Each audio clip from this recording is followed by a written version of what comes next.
जय हिंद। आप सभी का स्वागत है आपके अपने YouTube चैनल संभवम क्लासेस में। देखेंगे हम लोग बिहार बोर्ड मैट्रिक परीक्षा जो 10वां का जो 2027 में एग्जाम होने वाले हैं, ठीक है, उसमें मैथ से मैथ से कौन कौन से प्रश्न पूछे जा सकते हैं, उसी सब प्रश्नों को क्या कर रहे हैं, हल कर रहे हैं। और ये कौन सा सीरीज है? ये है प्रचंड सीरीज। ये कौन सा सीरीज है? प्रचंड सीरीज। एपिसोड नंबर कौन सा है? 12। जो अभी तक एपिसोड नंबर 11 तक नहीं देखे हैं, प्ले लिस्ट में उपलब्ध है, वहां से जाकर के देख सकते हैं। अगर आप चैनल पर नए हैं तो चैनल को सब्सक्राइब जरूर कर दीजिए, और लास्ट में आपको वीडियो किस प्रकार से लगे एक कमेंट जरूर कीजिएगा, और लाइक और शेयर जरूर कर दीजिएगा दोस्तों में वीडियो को। ठीक है, तो देखते हैं आपके लिए 2027 में जो मैथ में अगर आपको 90 प्लस नंबर लाना है तो इस सीरीज से आप जितना जल्द से जल्द जुड़ सकते हैं उतना आपको फायदा होंगे। ठीक है, क्योंकि इसमें प्रत्येक एपिसोड में हम 5 प्रश्नों को हल करते हैं, और बहुत ही इंपॉर्टेंट सब प्रश्नों को क्या करते हैं, हल करते हैं, और बेसिक से हम प्रश्नों को क्या करते हैं, हल करते हैं। समझ गए? तो देखते हैं एपिसोड नंबर 12 का क्वेश्चन नंबर पहला क्या कहता है।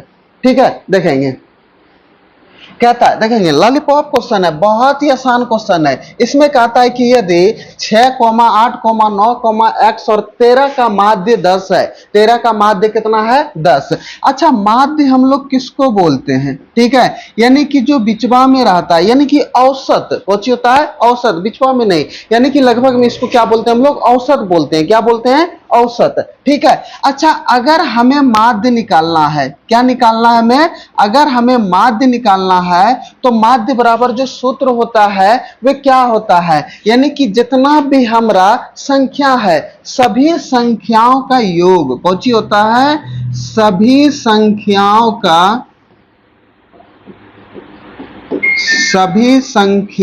का योग।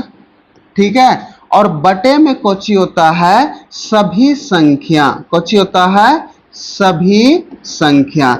यानी कि इसका कहने का मतलब क्या हुआ कि अगर हमें माध्य ज्ञात करना है, कोची ज्ञात करना है? माध्य ज्ञात करना है, तो जितना भी संख्या है वे सभी संख्याओं को आपस में जोड़ देंगे, और जो संख्या है उतना संख्या से भाग दे देंगे, तो हमारा क्या निकल जाएगा? माध्य। लेकिन हमारा सवाल में माध्य दिया हुआ है। ठीक है, माध्य जो है वह दिया हुआ है कितना? 10। और ये जो संख्या है वे सब कितना कितना दिया हुआ है, ध्यान से देखेंगे। एक दिया है 6, 8, 9, x और 13। तो x के जगह पे कौन सी संख्या आएगा वही हमें क्या करना है? ज्ञात करना है। क्या करना है? ज्ञात करना है। तो देखेंगे यहां से प्रश्नों को क्या कर रहे हैं? हल कर रहे हैं। माध्य कितना दिया हुआ है? 10। तो माध्य के जगह पे कितना रख देंगे? 10। ठीक है, और बराबर सभी संख्याओं का योग, यानी कि 6 plus 8 plus 9 plus x plus ये 13, और बटे का के गो संख्या हुआ, गिन लेते हैं। 1 2 3 4 5। तो यहां पर कितना रख देंगे? 5। कितना रख देंगे? 5। अब ये सभी संख्या को आपस में क्या करेंगे? जोड़ेंगे। ठीक है, जोड़ने के लिए तो आता ही होगा सबको। हाँ, और एक बात, अगर ये 5 देखेंगे भाग में, तो इधर आकर के किस में? गुना में। तो ये 10 गुना 5 बराबर, अगर ये सबको जोड़ेंगे तो कितना हो जाएगा? देखेंगे 9 8 17, 17 और 13 कितना हो गया? 9 8 17, 17 13 कितना? 30। अब 30 और 6 कितना हो जाएगा? 36। यानी कि जोड़ेंगे तो 36 प्लस का x होगा, क्योंकि ये 5 भाग में था, उधर जाकर के किस में बन गया? गुना में। किस में बन गया? गुना में। तो ये कितना हो जाएगा हमारा? 10 5 50 बराबर का 36 प्लस का x। तो ये 36 प्लस में इधर जाकर के किस में? माइनस में। तो यहां से हम x बराबर लिख सकते हैं 50 माइनस का 36। तो ये x बराबर कितना? 14। क्योंकि 50 में से 36 चल जाएगा तो कितना बचेगा? 14। तो हमें बोला था कि x के जगह पे कौन सी संख्या आएगा? वो आएगा 14। यही हमारा क्वेश्चन हो गया आंसर। ठीक है, कितना आ गया? आंसर। देखेंगे एक बार जोड़ लेते हैं। 8 6 14, 14 और 9 कितना होगा? 14 और 9 23, 23 और 13 36। ठीक है, देखेंगे अब पहला क्वेश्चन में अगर किसी को समझने में कोई दिक्कत, कोई परेशानी, तो कमेंट बॉक्स में जरूर बताइए। ठीक है, और किस प्रकार से लगा आपको वे भी बताइएगा। ठीक है, अब आते हैं क्वेश्चन नंबर दूसरा पे। ठीक है, देखेंगे क्वेश्चन नंबर दूसरा कहता है ये भी लॉलीपॉप क्वेश्चन लग रहा है। ठीक है, कहता है कि यदि किसी अर्धगोले के संपूर्ण पृष्ठ का क्षेत्रफल 462 सेंटीमीटर स्क्वायर है तो उसकी त्रिज्या है। अब देखेंगे एक अर्धगोला, अर्धगोला किसको बोलते हैं, यानी कि गोला का आधा, जहां जहां गोल देखेंगे उसको आधा काट देंगे तो कुछ होता है अर्धगोला। जैसे कि कोटरा अर्धगोला होता है, नारियल को दो भागों में तोड़ दिए, ठीक है, बीच बीच में काट दिए, कुछ हो गया गोला। और वो जो टेनिस बॉल होता है, देखिए ना टेनिस बॉल, वो जो खेलते खेलते फट जाता है बीच में, तो एक हिस्सा अर्धगोला हो जाता है और दोनों को जोड़ देते हैं तो कुछ हो जाता है गोला। तो जहां जहां आप गोल देखे वहां वहां पे कुछ होता है गोला बोलते हैं उसको। अगर वो दो भागों में बढ़ गया तो उसको क्या बोलेंगे, अर्धगोला। ठीक है, अब देखेंगे हमें अर्धगोले का संपूर्ण पृष्ठीय क्षेत्रफल दिया हुआ है। देखेंगे सबसे पहले हम अर्धगोला बना लेते हैं।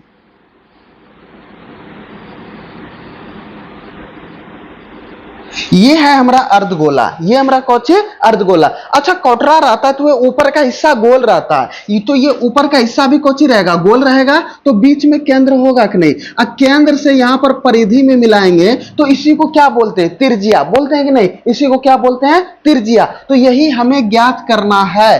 अब देखेंगे कि सवाल में जो दिया हुआ है, ये जो हमारा अर्धगोला है इसका पूरे का क्षेत्रफल दिया हुआ है, पूरे, यानी कि देखेंगे अर्धगोला, ये नीचे वाला जो कोटरा है इस हिस्सा का क्षेत्रफल, और ये जो ऊपर वाला ये जो गोल वाला हिस्सा है इसका क्षेत्रफल हमें कुछ किया हुआ है, दिया हुआ है। ठीक है, तो हमें देखेंगे गोले का जो पृष्ठीय क्षेत्रफल होता है वो होता है 4 पाई आर स्क्वायर। क्या होता है, 4 पाई स्क्वायर। लेकिन अर्धगोले का वक्र पृष्ठीय क्षेत्रफल तो 2 पाई आर स्क्वायर, लेकिन बोला है संपूर्ण, तो इसका भी क्षेत्रफल और ये ऊपर वाला जो वृत्त टाइप का है, गोल टाइप का है, उसका भी क्षेत्रफल। तो ये कौन सी हो जाएगा, एक हो जाएगा ये 2 पाई आर स्क्वायर, ये अर्धगोले का वक्र पृष्ठीय क्षेत्रफल हो गया।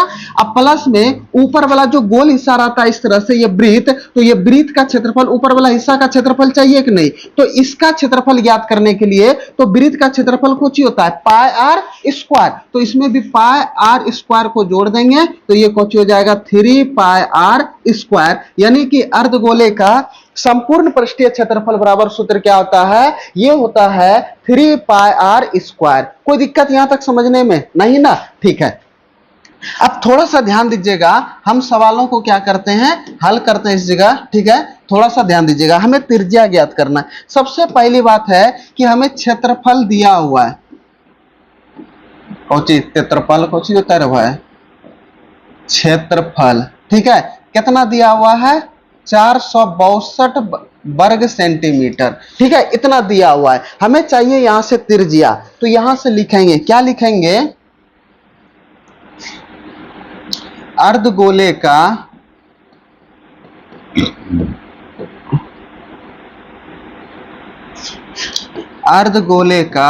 संपूर्ण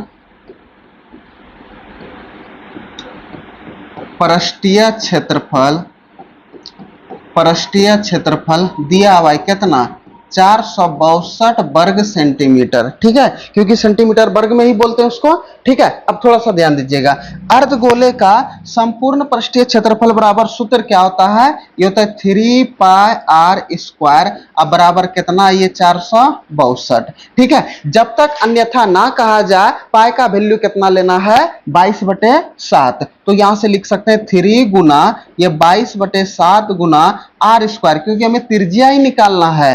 तो बराबर का कितना, ये 462। तो यहां से लिख सकते हैं आर स्क्वायर बराबर ये 462 गुना 7 अब बटे 3 गुना कितना, ये 22। ठीक है, अब देखेंगे कैसे, ये जो 3 और 22 ऊपर में गुना में तो बराबर के उस पर में जाएगा तो भाग में, और ये 7 भाग में है उधर जाएगा तो किसमें, गुना में। देखेंगे इसको बहुत ही आसान तरीका से इसको कटाते हैं। देखो ये 11 से ये भी कट जाएगा। देखो कैसे, 11 दूना 22, 11 से 11 चौक 44, 11 दूना 22, और ये 3 दूना 6, ये 3 दूना 6, 6 सते 42। तो यहां से लिखेंगे, क्या लिखेंगे कि आर स्क्वायर बराबर ये 7 गुना 7 बचेगा, एगो ये 7 और एगो ये 7, तो ये स्क्वायर है उधर जाकर के किस में, रूट में। तो आर बराबर ये 7 गुना 7 पर कुछ हो जाएगा रूट, तो ये आर बराबर 2 को जोड़ा लग रहा है, एगो 7 बाहर। तो यानी कि अगर हम त्रिज्या के बारे में बात करेंगे तो वह निकल गया कितने सेंटीमीटर, 7 सेंटीमीटर। यही क्या हो गया हमारा आंसर। ठीक है, यहां तक में अगर किसी को कोई दिक्कत को परेशानी तो कमेंट बॉक्स में जरूर बताइएगा। ठीक है, कमेंट बॉक्स में जरूर बताइएगा आप लोग कि किस तरह से आप लोग को प्रश्न को हम हल करके आपको समझा पा रहे हैं या तो नहीं पा रहे हैं। ठीक है, जरूर बताइएगा कमेंट बॉक्स में। ठीक है, अब आते हैं अगले सवाल की ओर। Question number 3। कौन सा? क्वेश्चन नंबर 3 देखेंगे। क्वेश्चन नंबर 3 में कहता है कि द्विघात बहुपद के शून्यांकों का योग 4 है और गुणनफल 3 है, तो बहुपद ज्ञात करें। कौन ज्ञात करें? बहुपद। सबसे पहली बात है कि हमें दिया क्या है? हमें दिया हुआ शून्यांकों का योग, यानी कि दो शून्यांकों को जोड़ेंगे उसी का योग। द्विघात बहुपद तो क्या को शून्यक निकलेगा? 2 को। अगर हम द्विघात बहुपद के व्यापक रूप के बारे में बात करें, ठीक है, इसका कौची व्यापक रूप के बारे में बात करें तो ये होता है हमारा क्या? ये होता है ax² प्लस का bx प्लस का c। ठीक है, जहां a इक्वल नॉट 0, a के जगह पे 0 नहीं रहेगा, बाकी बात कोई भी संख्या रख सकते हैं, उससे हमें कोई दिक्कत नहीं है। ठीक है, अब कहता है कि हमको बहुपद ज्ञात करना है, वे भी कैसा बहुपद ज्ञात करना है? द्विघात बहुपद। कैसा बहुपद ज्ञात करना है? द्विघात बहुपद। तो अगर हम इस रूप में ला देंगे तो यही तो हमारा द्विघात बहुपद का व्यापक रूप है। ठीक है, तो देखेंगे हमें दिया क्या है कि दो शून्यंकों का योगफल। शून्यंकों को अल्फा और बीटा से सूचित करते हैं द्विघात बहुपद में। ठीक है, तो देखेंगे हमें दिया हुआ है अल्फा प्लस बीटा बराबर कितना? शून्यंकों का योग कितना दिया हुआ है? 4। और गुणनफल क्या होता है? अल्फा इंटू बीटा, जो कि कितना दिया हुआ है? 3। और हमें बहुपद ज्ञात करना है, और बहुपद ज्ञात करने के लिए जो सूत्र होता है, ठीक है, तो हम उसके लिए लिखते हैं, यानी कि बहुपद बराबर ये क्या होता है? ये होता है k इंटू x² माइनस दो शून्यंकों का योगफल और इंटू में x प्लस दो शून्यंकों का गुणनफल। यही होता है किसके लिए सूत्र? बहुपद ज्ञात करने के लिए सूत्र। x² minus alpha plus beta into x plus का अल्फा इंटू बीटा। अब जो वैल्यू दिया हुआ है उसको हम यहाँ पे कौची कर सकते हैं? रख सकते हैं। अब यहाँ पर k, अब बोलिएगा कि सर ये k क्या है? k अचर पद है। अपने मन से लेंगे वैल्यू, यहाँ पे देखेंगे कि क्या होता है। ये जो x² है एजेटिव उतार देंगे, माइनस अल्फा प्लस बीटा का वैल्यू कितना दिया हुआ है? 4। ठीक है, और ये इंटू में x plus alpha into beta का वैल्यू कितना दिया हुआ है? 3। हाँ, कभी कभी आपको अल्फा का वैल्यू दिया रहेगा और बीटा का वैल्यू दिया रहेगा। जैसे यहाँ पर योग लिखा हुआ है तो वहां पे योग नहीं दिखा रहेगा, लिखा रहेगा कि द्विघात बहुपद के शून्यक इतना और इतना है। ठीक है, कुछ भी दे सकता है। ठीक है, तो शून्यक दिया हो रहेगा। अब उसको अल्फा प्लस बीटा शून्यकों का योगफल करना और गुणनफल करना है, उसके बाद इस सूत्र पे, नहीं तो यहाँ पे बैठा करके आप बना सकते हैं। ठीक है, अब देखेंगे तो k इंटू x², ये 4 किस में है? प्लस में, ये माइनस में, प्लस माइनस माइनस, x गुना 4 कर देंगे तो 4x प्लस का कितना? 3। अब यहां से k बराबर हम अपने मन से 1 लेंगे, k बराबर 1। ठीक है, अपने मन से लेंगे k बराबर कितना? 1, क्योंकि k हमारा अचर पद है और k के जगह पे हम कुछ भी रख सकते हैं, उससे कोई दिक्कत नहीं है। तो k के जगह पे कितना रख दिए हम लोग? 1। तो ये हो गया x² माइनस का कितना? 4x प्लस का कितना? ये 3। ठीक है, 1 से गुना करेंगे तो यही आएगा हमारा। तो ये x² माइनस का कितना? 4x और ये प्लस का 3। यही हमें बहुपद ज्ञात करना था, यही हम कौची कर दिए? ज्ञात। यही हमारा क्या हो गया? आंसर। कोई दिक्कत यहां तक समझने में? अगर किसी को कोई दिक्कत को परेशानी तो कमेंट बॉक्स में जरूर बताइएगा। ठीक है, आते हैं अब अगले सवाल की ओर। Question number 4। कौन सा? क्वेश्चन नंबर 4 कहता है कि बिंदुओं इतना और इतना को मिलाने वाले रेखाखंड के मध्य बिंदु के निर्देशांक है। अब देखेंगे, अब ये 7वां चैप्टर का सवाल आ गया। ठीक है, ये भी लॉलीपॉप क्वेश्चन है, एग्जाम में पूछने वाला क्वेश्चन है और पूछ भी सकता है। ठीक है, तो आप लोग बढ़िया से ध्यान से देखिए। कहता है कि बिंदुओं इतना और इतना -5,6 और 4,3 को मिलाने वाली रेखाखंड। जैसे कि मान लेते हैं एक रेखाखंड है, मान लेते हैं ये रेखाखंड का बिंदु 1 है किनारा का, और ये बिंदु क्या है?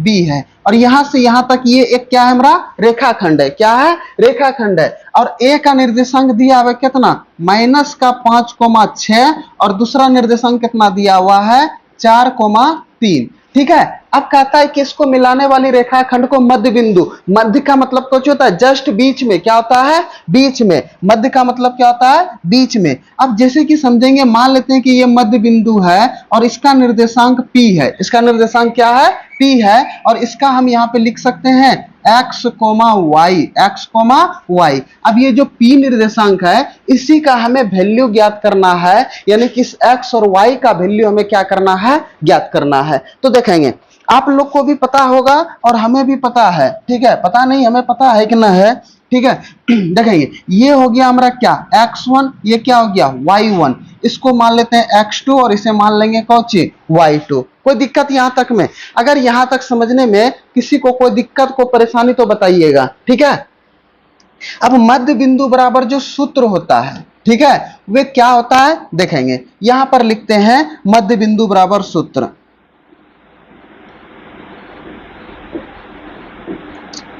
मध्य बिंदु बराबर सूत्र लिखेंगे, ठीक है। क्या होता है, ये होता है x1 प्लस का x2 और बटे का कितना 2, क्योंकि किसी भी संख्या को, किसी भी चीज को दो भागों में बांटना है तो 2 से भाग देना बराबर, यानी कि आधा आधा भागों में बांटना है तो उसमें 2 से भाग देना पड़ेगा। और दूसरा क्या होता है, ये हो गया x निर्देशांक के लिए, और ये होता है y1 प्लस का y2, क्या होता है y2 बटे का 2, ये किसके लिए हो गया y निर्देशांक के लिए। अब देखेंगे मध्य बिंदु किसके लिए P के लिए, किसके लिए P के लिए, तो यहां पर लिखेंगे P into x comma y बराबर x1 का वैल्यू कितना -5 प्लस x2 का वैल्यू कितना है 4 और ये बटेगा कितना 2, y1 का वैल्यू कितना है 6 प्लस y2 का वैल्यू कितना है 3 और बटेगा कितना 2। अब यहां से लिख सकते हैं, इधर बनाते हैं, तो P into x comma y बराबर कितना हो जाएगा,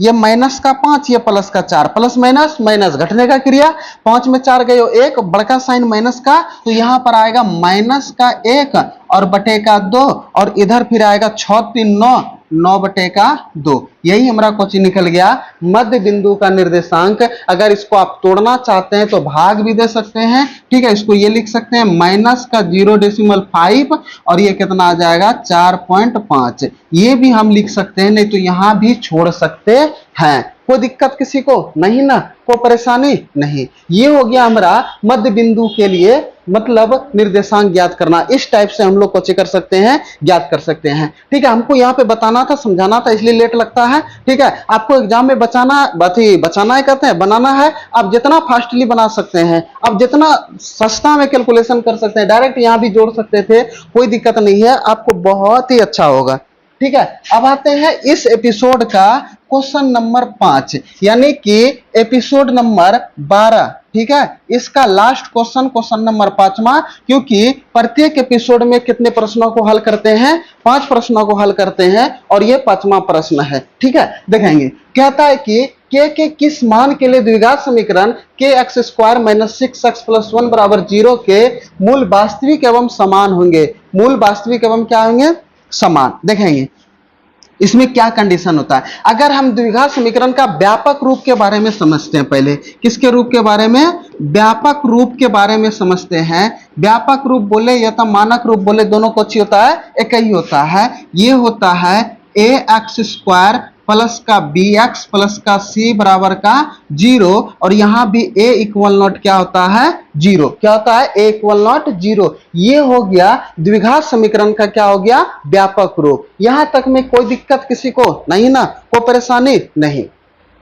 ठीक है। अब थोड़ा सा ध्यान से देखिएगा कि क्या कंडीशन होता है, ठीक है। अब देखेंगे अगर हमें पूछा है कि मूल वास्तविक एवं समान, यानी कि ये इनकी मूलों की प्रकृति पूछ रहा है, मूलों की क्या पूछ रहा है प्रकृति। अगर हम यहां पे ध्यान देंगे, क्या ध्यान देंगे देखेंगे, अगर बी स्क्वायर माइनस 4ac का वैल्यू कितना आ जाए, मान लो कि इससे बड़ा आ जाए, किससे, इससे बी स्क्वायर माइनस 4ac का वैल्यू बढ़ा आ जाए, किससे 0 से, किससे 0 से, तो इसमें तो हमारा 2 तो मूल प्राप्त होगा, 2 मूल तो हमें क्या होगा प्राप्त होगा, लेकिन वे वास्तविक मूल भी प्राप्त होगा। कैसा मूल प्राप्त होगा वास्तविक, और दोनों क्या होगा असमान मूल प्राप्त होगा।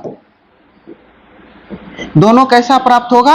असमान। असमान मतलब कोची बोले, अलग अलग मूल प्राप्त होगा। अगर एगो 1 है तो दूसरा कुछ भी निकल सकता है, दूसरा 5 है तो पहला कुछ भी निकल सकता है, उससे कोई दिक्कत नहीं है। अगर हमारा बी स्क्वायर माइनस 4ac का वैल्यू बड़ा आ जाए किससे? 0 से, जिसका मुहैया जिधर खुला रहता है वही होता है ना, ठीक है। तो यानी कि बोले तो इसमें धनात्मक, कोची बोले, धनात्मक, ठीक है। तो इसमें हमारा क्या होता है? मूल वास्तविक एवं असमान होता है, ठीक है। दूसरा कंडीशन में क्या होता है? अगर हमरा बी स्क्वायर माइनस 4ac का वैल्यू 0 आ जाए, कितना आ जाए? 0, यानी कि इसका जो वैल्यू किसके बराबर आ जाए? 0 के बराबर। इसमें भी हमें दो ठो मूल प्राप्त होगा, क्योंकि द्विघात समीकरण है, दो गो मूल प्राप्त होगा, लेकिन वास्तविक मूल प्राप्त होगा। कैसा मूल प्राप्त होगा? वास्तविक मूल प्राप्त होगा, और दोनों मूल समान होगा। दोनों मूल क्या होगा? समान। अगर एगो मूल √2 निकला है तो दूसरा भी कितना निकल जाएगा? √2। अगर एगो 6 निकला है तो दूसरा भी कितना मूल निकल जाएगा? 6 ही निकलेगा। तो बी स्क्वायर माइनस 4ac का वैल्यू अगर 0 आ जाए तो दो मूल प्राप्त होगा, वास्तविक भी प्राप्त होगा, लेकिन दोनों मूल क्या होगा? समान प्राप्त होगा। और एक कंडीशन और होता है, देखेंगे, अगर हमरा बी स्क्वायर माइनस 4ac का वैल्यू छोटा आ जाए, किससे? 0 से। किससे? 0 से। अच्छा, 0 से छोटा आने का मतलब क्या होता है? ऋणात्मक। क्या होता है? ऋणात्मक। अगर हमरा बी स्क्वायर माइनस 4ac का वैल्यू ऋणात्मक आ जाए, यानी कि माइनस में आ जाए, तो इसमें हमरा कोई भी मूल प्राप्त नहीं होगा। कोई भी मूल प्राप्त नहीं होगा, ठीक है। अब इसमें प्राप्त ही नहीं होता है, नहीं होगा, समझ गए। अब देखेंगे, क्योंकि अगर मान लो कि बी स्क्वायर माइनस 4ac का वैल्यू माइनस का 6 आ गया, तो किसी भी संख्या को 2 बार गुना करेंगे तो क्या वो ऋणात्मक में आएगा? नहीं। किसी भी संख्या को 2 बार गुना करेंगे तो हमारा क्या होगा? ऋणात्मक में नहीं आएगा। इसलिए ये माइनस में आ जाता है, इसलिए इसका कोई भी मूल प्राप्त नहीं होता है। कोई भी मूल प्राप्त नहीं होता है। यहां तक समझ गए? अगर यहां तक समझने में किसी को कोई दिक्कत, कोई परेशानी, तो जरूर बताइएगा कमेंट बॉक्स में, ठीक है। देखेंगे, अगर यहां तक में समझने में किसी को कोई दिक्कत, कोई परेशानी, तो जरूर बताइएगा, ठीक है। अब सवालों को हल करते हैं कि अगर मूल वास्तविक एवं समान है तो समान होने के लिए कौन वाला सूत्र का प्रयोग करेंगे? यही वाला, बी स्क्वायर माइनस का 4ac बराबर का 0। देखेंगे, अभी तुरंत यहाँ पे बताया ना कि दो मूल प्राप्त होंगे, लेकिन वास्तविक और दोनों मूल को कैसा प्राप्त होगा? समान मूल प्राप्त होगा, ठीक है। अब थोड़ा सा ध्यान दीजिएगा। तो समीकरण क्या दिया हुआ है? ये दिया हुआ है के एक्स स्क्वायर माइनस का कितना? 6x प्लस का 1, और ये बराबर का कितना दिया हुआ है? 0, ठीक है। अब यहां से हमें ए बी सी का वैल्यू चाहिए, तो ए का वैल्यू कितना है? प्लस का के, बी का वैल्यू कितना है? माइनस का 6, और सी का वैल्यू कितना है? प्लस का 1। कितना है? प्लस का 1। कोई दिक्कत यहां तक में नहीं, ठीक है। अब देखेंगे, यही वाला सूत्र का प्रयोग करेंगे, बी स्क्वायर माइनस 4ac, ठीक है। तो लिखते हैं यहाँ पे बी स्क्वायर माइनस का 4ac बराबर का कितना? 0। बी के जगह पे क्या रखेंगे? के, तो ये के का स्क्वायर हो जाएगा माइनस 4 इंटू, बी का मान के कहां से है? नहीं है, ये गलत हो गया, सॉरी, ठीक है। देखेंगे, बी का वैल्यू माइनस का 6 है, तो ये माइनस का 6 स्क्वायर माइनस 4 इंटू ए का वैल्यू के, और सी का वैल्यू कितना है? 1 बराबर का 0। अब देखेंगे, यहां पर देखेंगे माइनस को 2 बार गुना करेंगे तो किसमें परिवर्तन?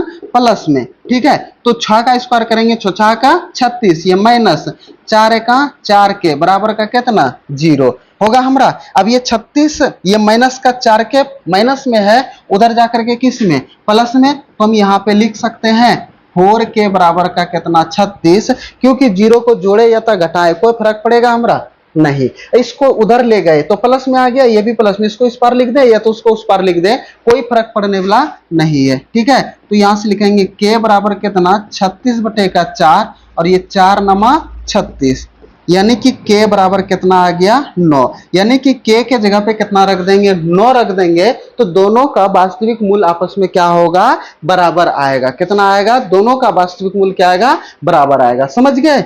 यहां तक समझने में अगर किसी को कोई डाउट, को परेशानी, तो कमेंट बॉक्स में जरूर बताइएगा, ठीक है। तो आज इतना ही, ठीक है। तो आप लोग वीडियो कैसा लगा कमेंट करके जरूर बताइएगा और वीडियो को दोस्तों में शेयर और एक लाइक जरूर कर दीजिएगा। ठीक है, अगर आप चैनल पर नए हैं तो चैनल को सब्सक्राइब जरूर कर दीजिएगा। तो आप लोग देखते रहिए, हंसते रहिए, मुस्कुराते रहिए और आपका जिंदगी खुशहाल जिए। ठीक है, तो फिर मिलते हैं अगले एपिसोड में। आज इतना ही। जय हिंद।